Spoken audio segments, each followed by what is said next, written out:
was just another sunny afternoon when I, a single mother, found myself knee-deep in cardboard boxes and packing paper in the living room of my new home. The neighborhood was notably quiet, a stark contrast to the bustling city apartment we had just left.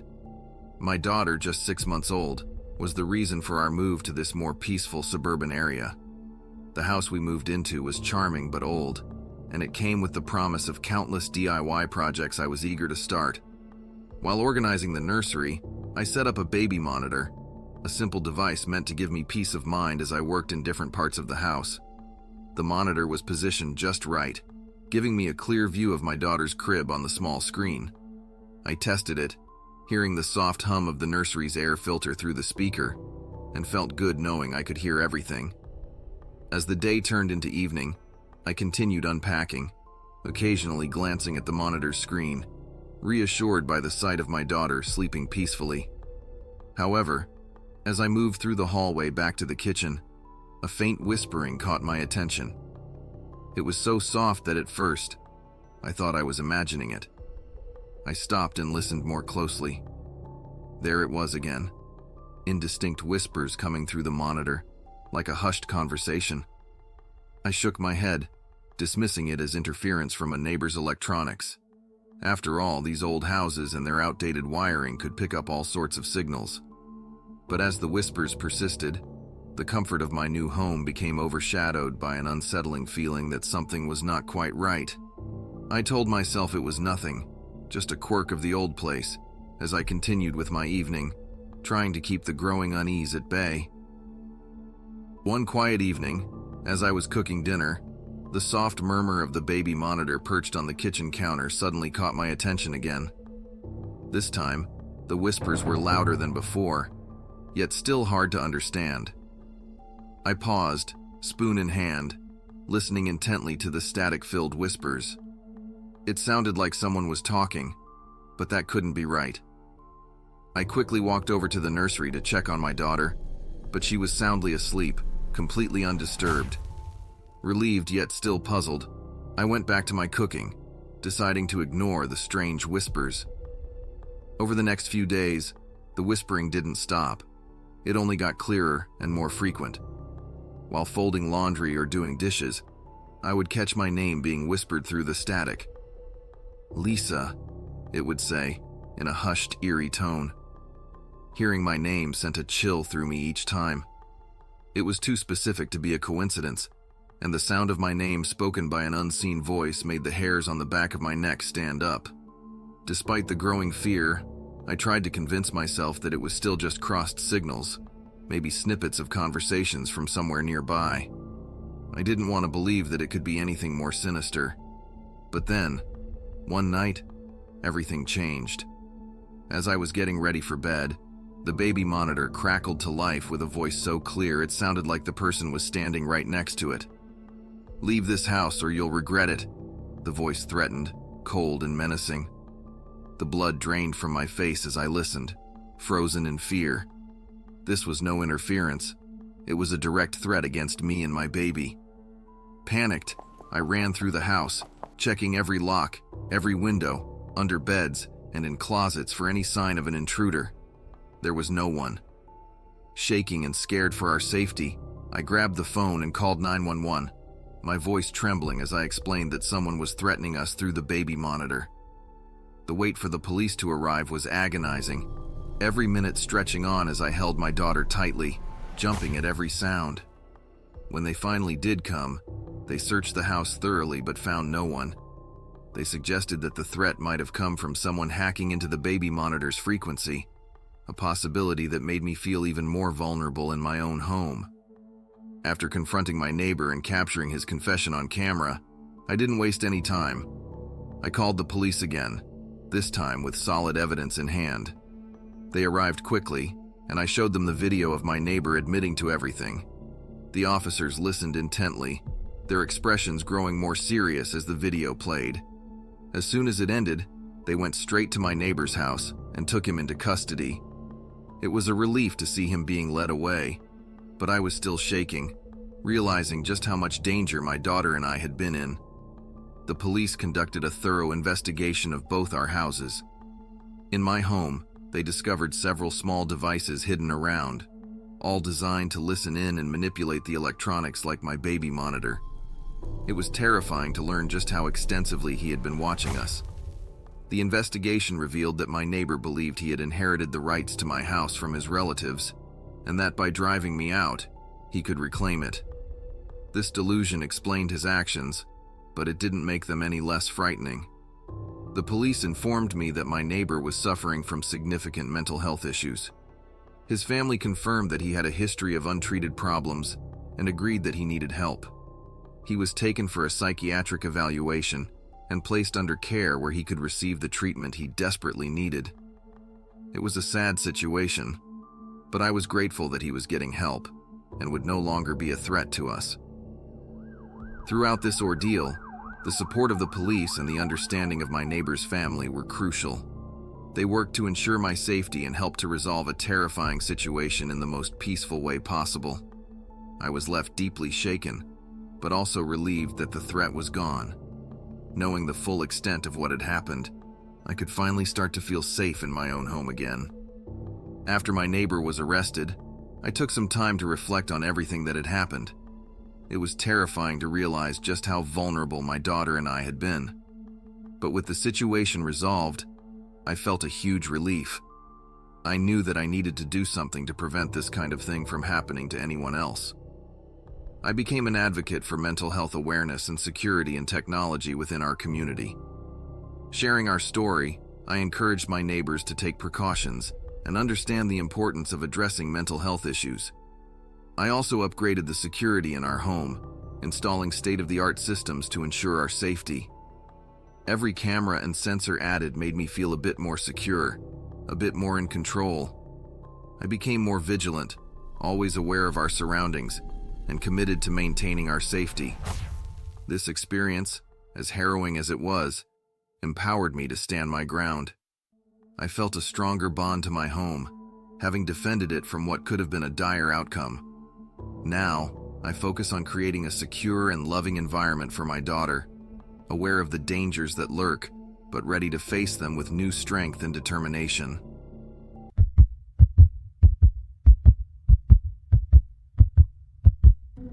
It was late on a Friday evening when I finally got home after a long week on a business trip. The sun had set, and the sky was darkening quickly. My two-story house stood quietly at the end of our suburban street. It's an older house with a lot of character, including an old brick fireplace in the living room that I rarely use. Mostly, it's just there to look nice. After parking my car in the driveway, I grabbed my suitcase and the week's worth of mail from the mailbox. I felt a strange unease, but I brushed it off, thinking I was just tired. I went inside, turned on the lights, and tossed the mail on the kitchen counter. The house was quiet, almost too quiet, after the noise of the city and the bustle of travel. I changed into something comfortable, put my dirty clothes into the washing machine, and made myself a quick sandwich. With a beer in hand, I settled down on the couch in front of the TV. The comforting hum of my favorite show started playing in the background as I began to sift through the pile of mail. It was mostly bills and junk, but then I found something that made me sit up straight. Among the usual letters was a plain envelope with no return address. I opened it and pulled out a note. It read, "We don't want any trouble, just what's in the fireplace. Leave it outside your door at exactly 9 p.m. tonight, then switch off the lights, walk away, and wait 15 minutes to return."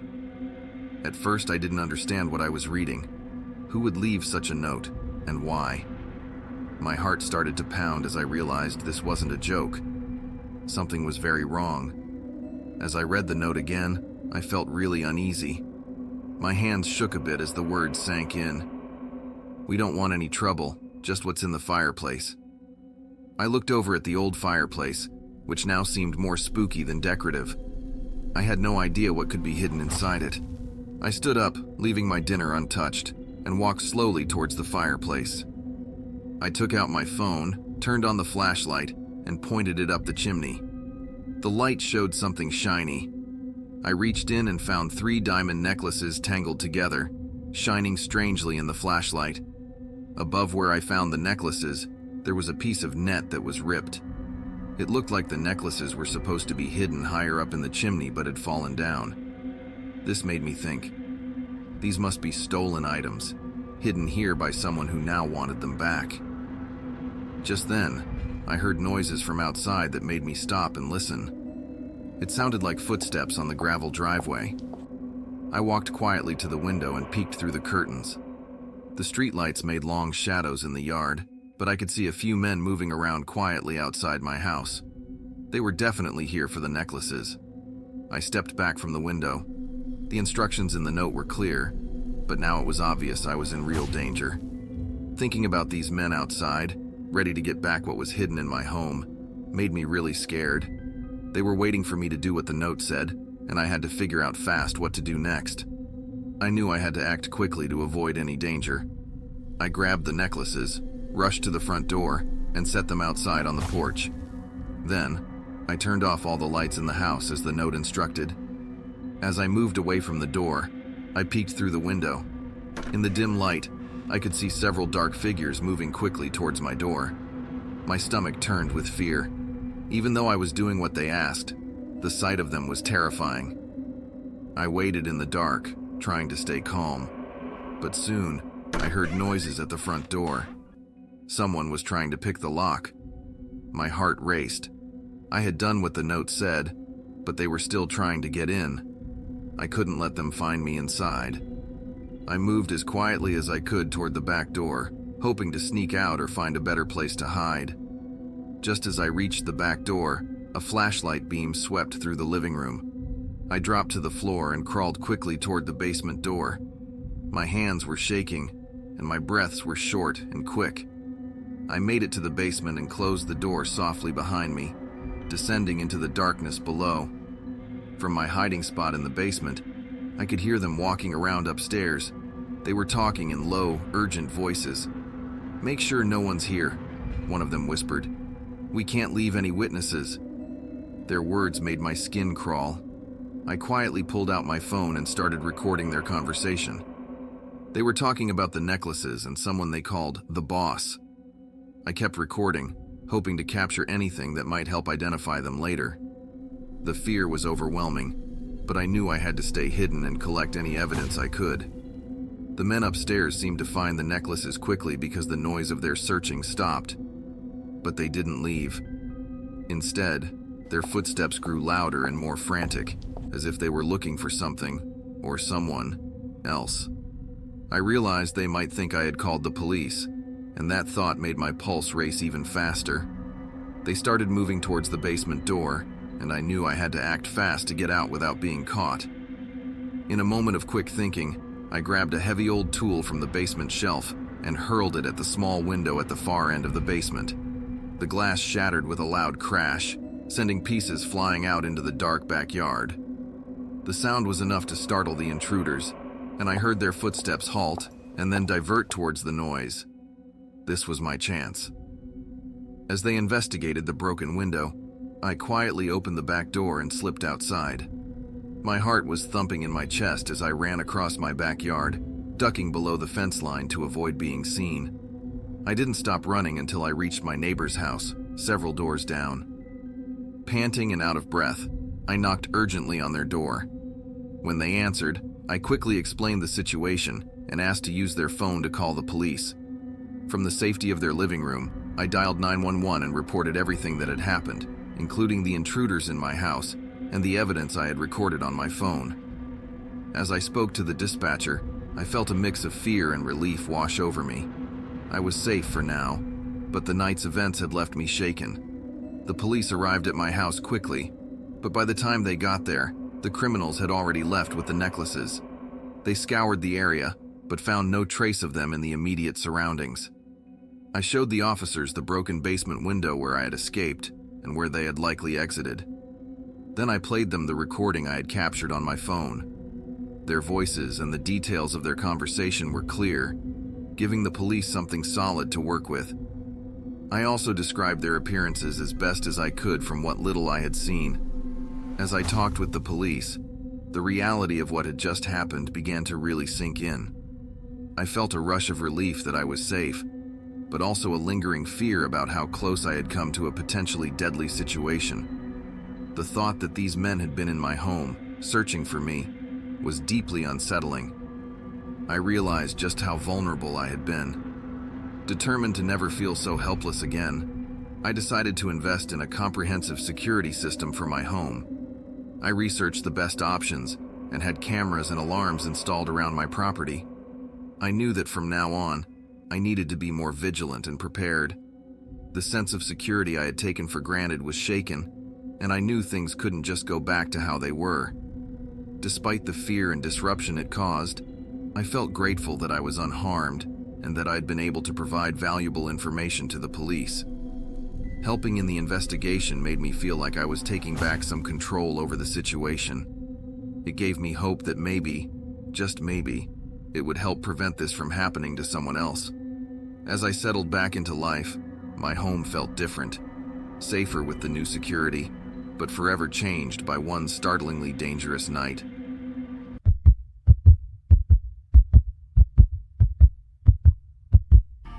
It was a regular Tuesday evening as the sun set over the busy city, leaving my one-bedroom apartment dimly lit by the last bits of daylight. I live alone and enjoy the quiet of my high-tech home right in the middle of the city noise. My place is cozy but modern, filled with gadgets like voice-activated lights and a smart thermostat that knows when I'm coming home. Being a software developer, I like things to be just right, and that includes how I keep my apartment. That's why I noticed right away when things started to look a bit wrong. First, it was a light I found on in the kitchen when I was sure I had turned it off before leaving that morning. Then, one evening, I walked in to find music playing that I hadn't turned on. It was odd, but I thought maybe my devices were just acting up. But then I started feeling more uncomfortable. One night, after a long day of coding, I sat down and saw that my books weren't lined up the way I had left them. A novel was sticking out more than it should, and a cookbook was not in its usual spot. It was as if someone else had been touching them. That's when I felt really uneasy. The thought that someone might be getting into my apartment was scary. I looked around my living room, with its comfortable couch and all my technology, and felt exposed. This was meant to be my safe place, but suddenly, it seemed like I might not be alone after all. The night didn't feel so normal anymore. So I started paying more attention to the small things happening around my apartment. The first odd thing I noticed was from my smart home system's logs. The logs showed that lights in my apartment were turning on and off at times when I knew I wasn't there. At first I thought maybe it was just a glitch in the system. Technology can mess up sometimes, so I tried not to worry too much about it. But then, one evening, something else happened that made me really uneasy. I came home from work and went straight to the kitchen to make some dinner.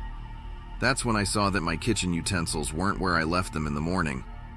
I always keep my kitchen very tidy, with everything in its specific place. Seeing the spoons and knives mixed up and not in their usual spots bothered me a lot. It was as if someone had used them and then put them back carelessly. This wasn't like me at all. The third incident really made me scared. While I was at work one day, my phone pinged with an alert from my home security camera. It said motion was detected inside my apartment. My heart started beating faster, and I opened the app immediately to see the live feed from the camera. I expected to see someone there, but there was nothing out of place, just my quiet living room. Even though I saw nothing, this alert made me feel very nervous. It seemed more and more likely that someone else was entering my apartment when I wasn't there. Who could it be? And why would they do this? These questions kept running through my head as I began to feel less and less safe in my own home.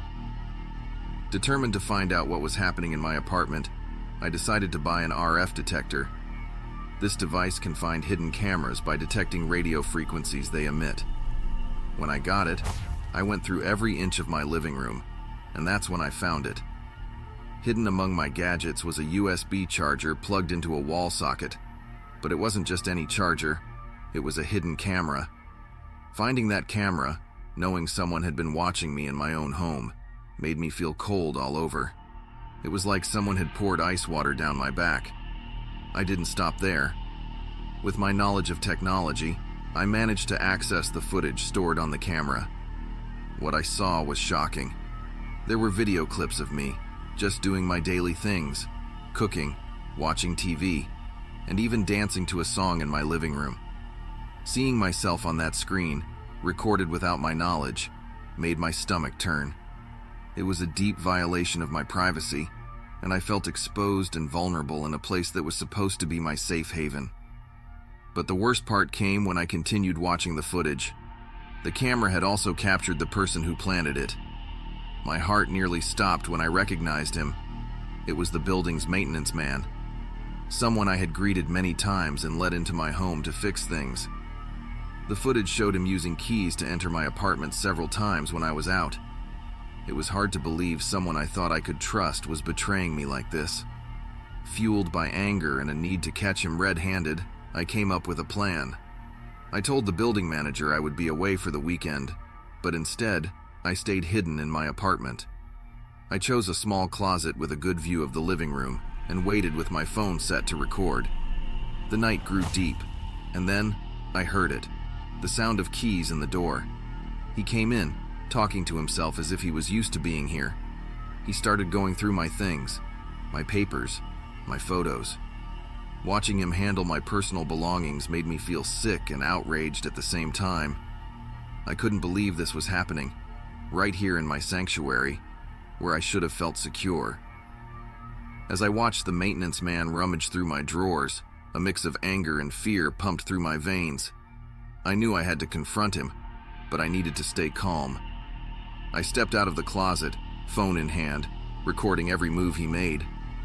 He jumped when he saw me, his face turning pale with shock. "What are you doing?" I demanded. His eyes darted around, looking for an excuse. "I was just checking on the apartment's safety," he stammered, a weak excuse that made no sense. I held up my phone, showing him the video of him entering my apartment and installing the camera. "I have everything on video. You've been spying on me," I said, my voice steady despite my racing heart. He began to apologize, his words tumbling out in a nervous rush, but I cut him off. "Leave now and never come back. If you do, I'll show this video to everyone." After he left, I took no chances. I changed the locks on my doors myself, replacing them with high-security versions that only I had the keys to. I also installed several more cameras around my apartment, covering every possible angle. No one was going to invade my privacy again. The next day, I went to the building management and showed them the footage. They were horrified and immediately fired the maintenance man. They also assured me that they would report him to the authorities. I felt a weight lift off my shoulders, knowing that he would no longer be a threat to me or anyone else in the building. I had stood up for myself, and it had made a difference. After everything that happened, I found myself sitting quietly in my living room, the same room that had once been unknowingly watched. It felt different now. I was both relieved that the ordeal was over and paranoid that it could happen again. My home, my sanctuary, had been violated, and that wasn't something I could just shake off. To regain my sense of security, I upgraded my home security system to the most advanced technology available. I researched the best cameras and alarms, making sure every inch of my apartment was covered. Now, I could monitor everything from my phone, no matter where I was. This control gave me a small comfort, but the echo of being watched lingered in my mind. Despite the lingering fear, I found a new sense of purpose. I became an advocate for privacy and security within my community. I shared my story with my neighbors, urged them to check their own homes for hidden devices, and organized workshops on personal security. Helping others protect themselves helped me feel like I was taking back control, not just over my apartment, but over my life. The experience taught me to trust my instincts. If something feels off, it probably is. I learned that I am capable of protecting myself, but it also taught me the importance of community. We look out for each other. I do feel safer now, but I'm always aware, always watching. The fear has made me more cautious, but it has also made me stronger. I'm not just a victim, I'm a survivor who fought back.